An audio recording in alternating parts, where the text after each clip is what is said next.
welcome to SCLC Today. Joining me, of course, is the SCLC President and CEO, Dr. Charles Steele, who just returned from Cuba.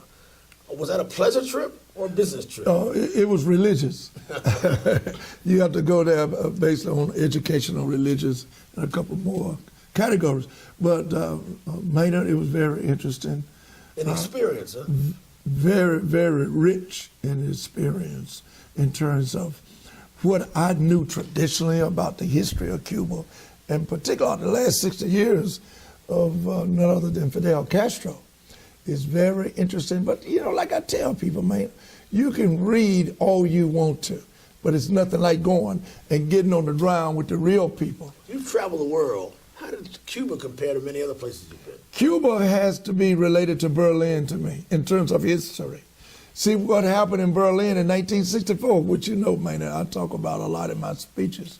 What happened in Berlin in 1964 is the effect of how I got to Cuba 3 days ago, due to the fact that Dr. King inspired former President Mikhail Gorbachev to tear that wall down. That's why we're able to go in terms of religious freedom to Cuba today. What did you find? Did you find a country that's been liberated now that they're opening up to American tourists, or is it still a country torn by poverty? First of all, you can't go there as a tourist. Secondly, it is the most impoverished country that you will ever want to see or witness. Even though I've been to Haiti, there's some infrastructure problems within Cuba that you wouldn't find in Haiti. Very, very interesting. Were you disturbed, or do you see perhaps the need for SCLC movement there as well? Absolutely. I was very disturbed. When you're talking about a dictatorial type of system, dictatorship, that Cuba is still under. And even with the dismantling of the fall of the Berlin Wall, you know, they're still holding on. But one of the most amazing things in terms of the historicity of Cuba is something we can learn from: the preservation of their cars. No, I was so intrigued. The car still looks. Oh man, I got to get me a car, a 1957 Chevy.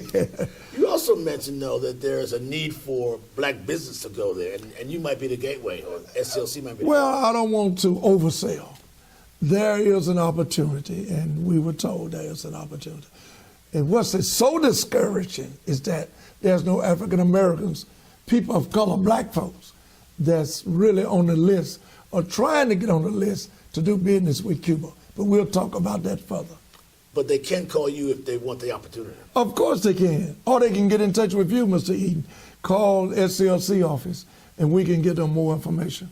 I'm going to get as many potentially black entrepreneurs as I can interested in Cuba.